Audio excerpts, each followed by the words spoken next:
El hombre detrás del silencio. Antes de empezar, suscríbete ahora mismo al canal y deja tu like, porque esta no es una historia cualquiera. Es uno de esos casos que obligan a preguntarse hasta qué punto conocemos realmente a las personas que nos rodean. Y quiero que respondas en los comentarios algo muy simple pero muy importante. ¿Crees que una persona puede llevar una vida completamente normal mientras oculta una verdad impensable? Porque en el caso de Miguel Cortés, esa pregunta no es teoría.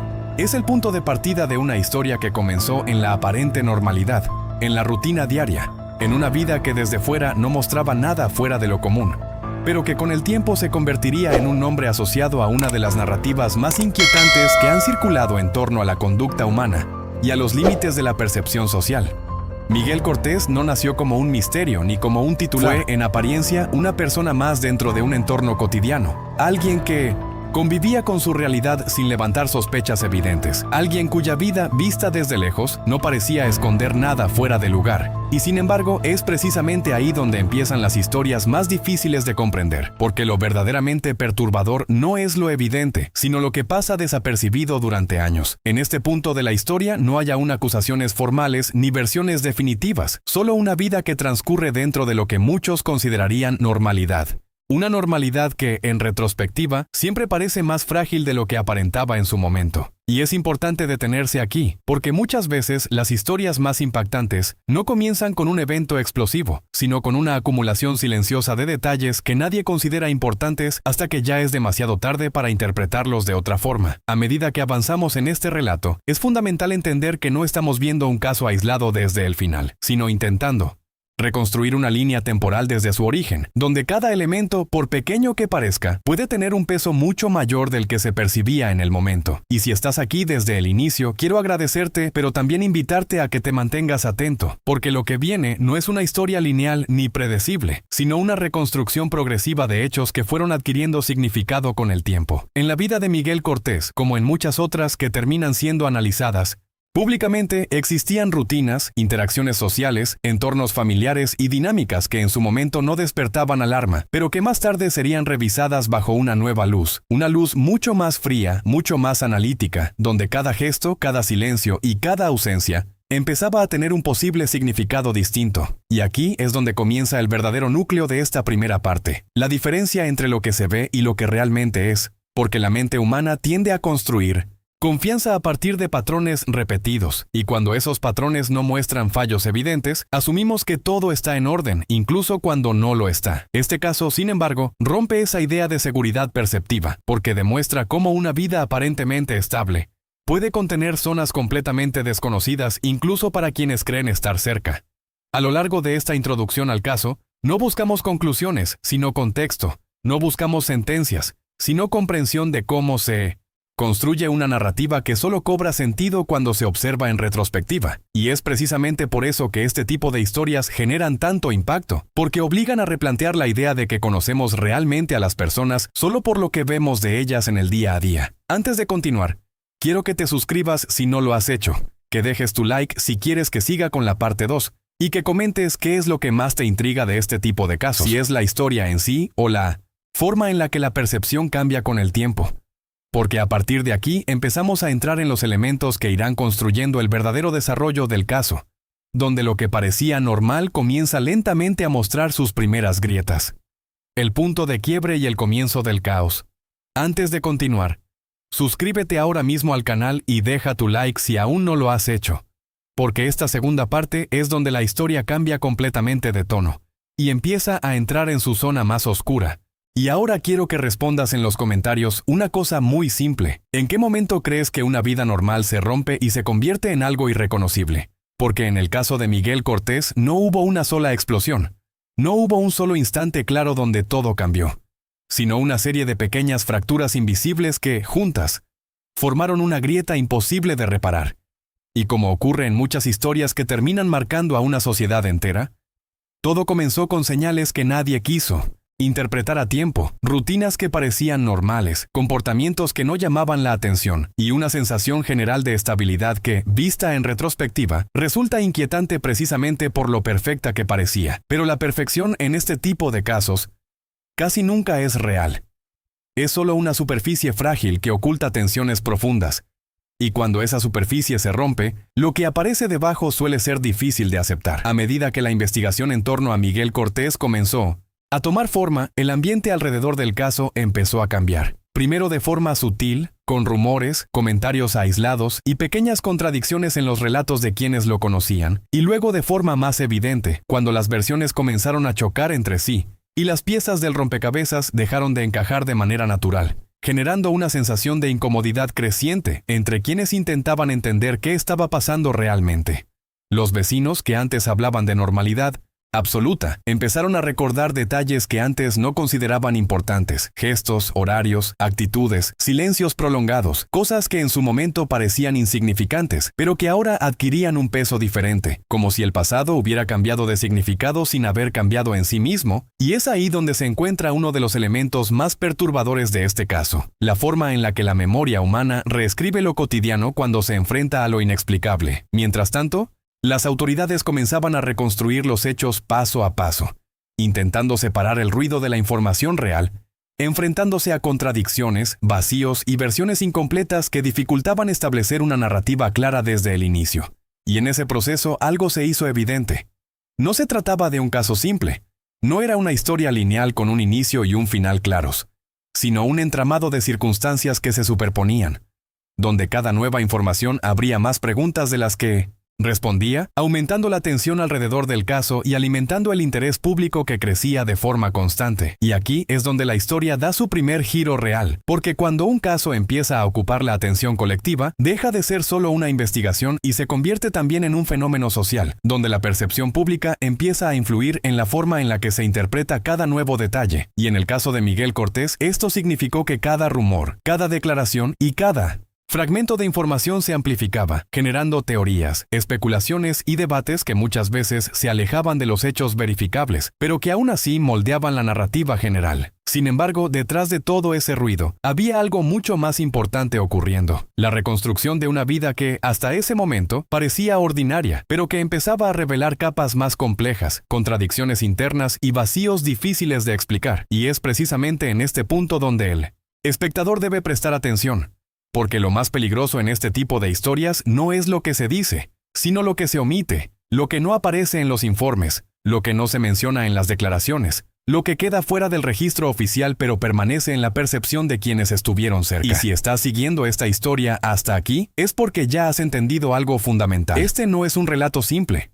Es una progresión de hechos que se vuelven más densos con el tiempo y, en la siguiente parte vamos a entrar directamente en el momento donde todo deja de ser especulación y comienza el verdadero conflicto, donde las decisiones, los eventos y las consecuencias empiezan a tomar forma de manera irreversible. Así que antes de continuar quiero que te suscribas si aún no lo has hecho, que dejes tu like si quieres la parte 3 y que me digas en los comentarios qué crees que es más aterrador, lo que se descubre de repente o lo que siempre estuvo ahí pero nadie quiso ver. Porque en la siguiente fase de esta historia, ya no hablamos de señales ni de sospechas, hablamos de consecuencias reales que cambian todo lo que creíamos entender. La verdad empieza a salir a la luz y todo se descontrola antes de empezar esta tercera parte. Suscríbete ahora mismo al canal y deja tu like, porque aquí la historia ya no es solo un caso o una investigación. Aquí empieza el momento en el que todo se rompe y las respuestas comienzan a ser más peligrosas que las preguntas. Y quiero que pienses algo muy simple mientras escuchas esto.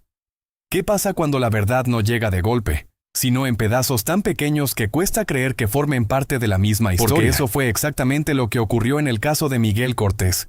Un proceso lento, confuso y lleno de contradicciones donde cada nueva pieza de información no aclaraba el panorama, sino que lo hacía aún más oscuro, y es en ese tipo de escenarios donde la mente humana empieza a luchar entre lo que quiere creer y lo que está obligada a aceptar. A medida que las investigaciones avanzaban, el caso empezó a adquirir una dimensión mucho más seria, porque ya no se trataba solo de rumores o percepciones de vecinos, sino de elementos concretos que obligaban a replantear todo desde el inicio. Y en ese punto, la historia deja de ser un relato local para convertirse en algo mucho más profundo, algo que impacta no solo a quienes están directamente involucrados, sino también a toda la sociedad que observa, intentando entender cómo algo así pudo llegar tan lejos sin ser detenido antes. Y aquí es donde aparece uno de los aspectos más inquietantes, la sensación de que, en retrospectiva, todo parece obvio, como si las piezas siempre hubieran estado sobre la mesa, pero en el momento real, cuando los hechos estaban ocurriendo, nadie tenía una visión completa, nadie podía ver el cuadro entero. Y eso es precisamente lo que hace que este tipo de historias sean tan difíciles de procesar. Los avances del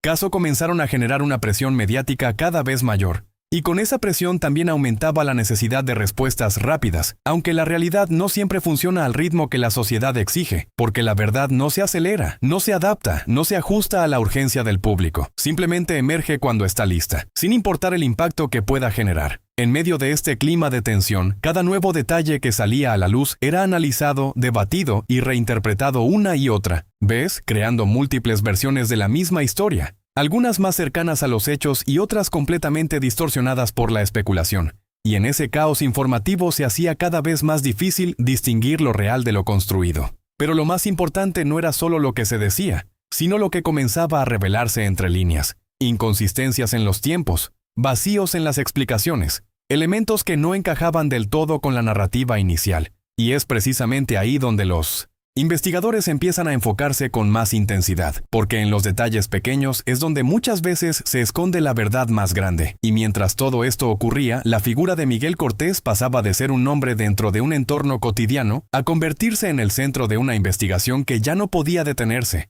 porque cada paso que se daba abría nuevas puertas que nadie esperaba encontrar. Y cada puerta llevaba a un nivel más profundo de complejidad. En este punto, la historia entra en su fase más crítica, porque ya no estamos hablando de hipótesis, estamos hablando de consecuencias reales, de decisiones tomadas, de hechos que ya no pueden deshacerse, y es aquí donde el espectador empieza a entender que lo que viene no es una simple continuación, sino una escalada directa hacia el núcleo del caso. Y si estás siguiendo hasta aquí, es porque ya sabes que esto no es una historia cualquiera, es un rompecabezas emocional, social y humano, que se va construyendo con cada parte. Y en la siguiente fase vamos a entrar en el punto donde todo estalla, donde las piezas finalmente encajan de una forma que cambia completamente la percepción del caso. Así que antes de continuar te pido que te suscribas, que dejes tu like si quieres la parte final, y que comentes qué crees que pesa más en una historia así: ¿la verdad en sí o la forma en la que la descubrimos? Porque en la última parte todo lo que creías entender será puesto a prueba, el desenlace final y lo que nadie quiso ver. Antes de empezar esta última parte, suscríbete ahora mismo al canal y deja tu like si llegaste hasta aquí, porque este es el momento donde toda la historia llega a su punto más intenso, y donde las piezas que parecían separadas, finalmente se enfrentan entre sí para mostrar un cuadro completo. Y te pregunto algo antes de continuar: ¿cuándo una historia deja de ser un misterio y se convierte en una verdad incómoda? Porque en el caso de Miguel Cortés, el desenlace no llegó como una revelación limpia o ordenada, sino como una acumulación de hechos, decisiones y consecuencias que terminaron por formar una realidad imposible de ignorar, incluso para aquellos que intentaban mantenerse al margen. En esta fase final, todo lo que antes eran fragmentos dispersos empieza a conectarse, y lo que antes parecía confuso comienza a tomar una forma mucho más definida, aunque no necesariamente más fácil de aceptar, porque hay verdades que no solo explican lo ocurrido, sino que también obligan a replantear todo lo que se creía saber desde el principio. La investigación, que ya había avanzado a un nivel profundo, se encontraba ahora en su punto más sensible, donde cada nueva confirmación no solo resolvía dudas, sino que también generaba un impacto emocional y social cada vez mayor, porque ya no se trataba de especular, sino de enfrentar hechos que tenían consecuencias reales y definitivas.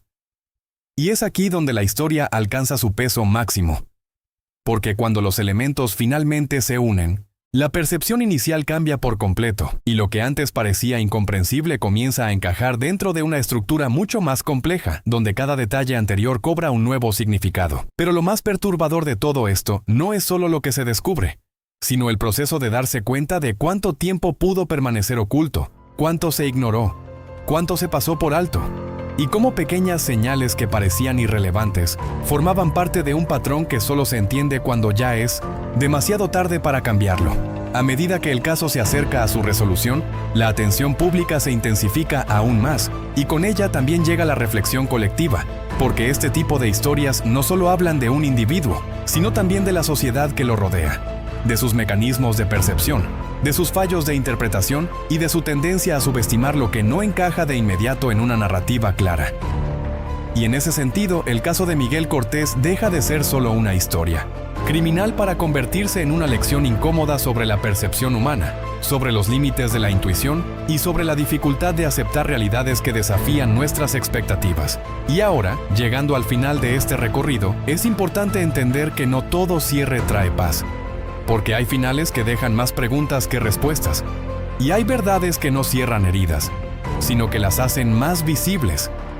Si llegaste hasta aquí, quiero agradecerte por acompañar toda esta historia y te pido que dejes tu comentario final. ¿Crees que este tipo de casos podrían evitarse si las señales fueran entendidas a tiempo? ¿O simplemente hay cosas que la sociedad no está preparada para ver?